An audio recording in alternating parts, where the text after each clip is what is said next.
Hey guys, welcome to the shop. This is not going to be a super deep dive, but this is kind of a broad overview of what we're talking about when we're dealing with relatively rare rifles that you're frankly not going to find parts for unless you're extremely lucky. Now, this guy here, this is a Texas Arms Ranger Magnum or Texas Ranger.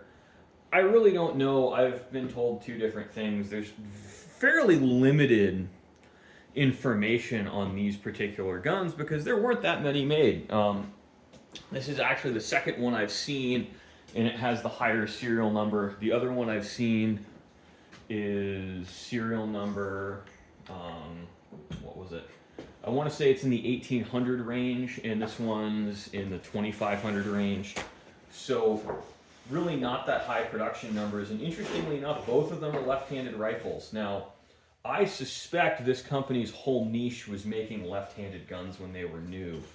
Now, unfortunately, again, there's very limited information on these because they're a rare gun. But I did want to talk about some of the things you run into, even being as simple as mounting scopes. Bases for these really aren't available. Now, this actually has a completely different rear base than the other rifle I have. The other rifle I have does take Remington 700 bases. This one simply does not. And that's definitely going to be a source of frustration on these if you are someone who's trying to mount, say, a 30 millimeter scope. Now, the rings are the same as, your standard loophole Redfield rings, but the bases aren't. So if you don't like these bases, you're kind of SOL, which is really very interesting. I think, unfortunately, I don't have this gun for long. It's got to go back to the customer today. So I don't really have time to compare and contrast this with the other rifle I have. Now, you're going to have to take my word for it that the bases are different. And when you're looking at really limited production run guns, that shouldn't be a surprise when you run into stuff like this. Excuse me for reaching in front of the camera. No, this particular rifle is actually pretty interesting because it's a 3-lug bolt.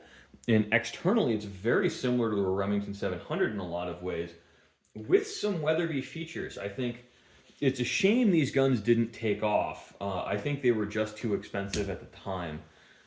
These rifles were sold in the 60s and 70s, which is just not a great time for rifle sales in general. I know I'm umming and awing. It's sad. There's really not a lot of information to talk about these because there just isn't any information out there. And one of the things I've realized is on the internet, it's very possible that I'm not an expert on these, but I am a relative expert on these compared to the average person who has a knowledge of these, just because I've seen 2 of them now, more than the 0 anyone else has gotten to see. It's just, they're very interesting. This is also not a factory stock. I believe this is a Richards Microfit stock. I recognize the pattern. They have a fairly distinctive way of doing certain things, and I'm pretty sure that, again, this is not the factory stock because I have seen a factory stock, and I've also experimented with my other rifle, my other Texas Mag or Texas Ranger, again, conflicting sources.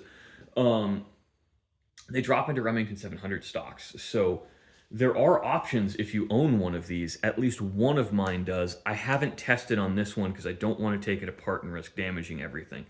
Everything works right now. It really just came in for a cleaning and a scope mounting, so I'm not touching beyond that because it functions. And because it functions, I'm just not doing more than what I agreed to do.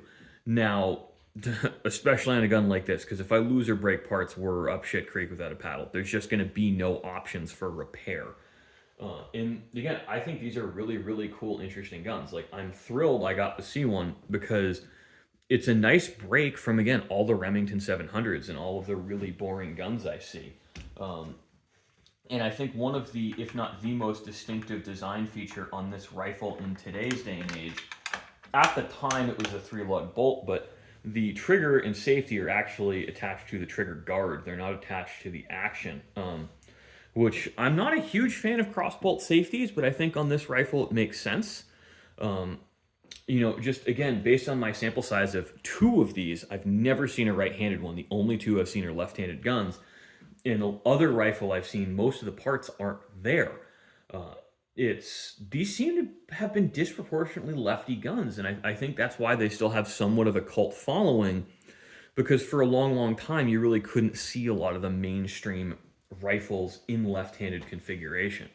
So I know this is a super brief video. It's not a huge dive, but there's really not a lot of information I can share with you.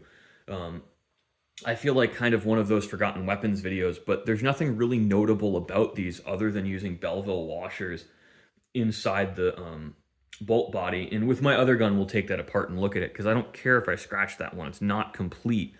So it's really not worth anything. The plan with that one, I think at some point, is I'm going to modify a Weatherby Mark V trigger and do some other stuff to get it functional. Possibly, I don't really know, but I'd like to get that gun functional just on principle. I think it's going to be a very interesting learning process, but it's really low on my to-do list. So thanks for watching, guys. I hope you enjoyed this very brief video on a fairly rare rifle that we're probably never going to see again.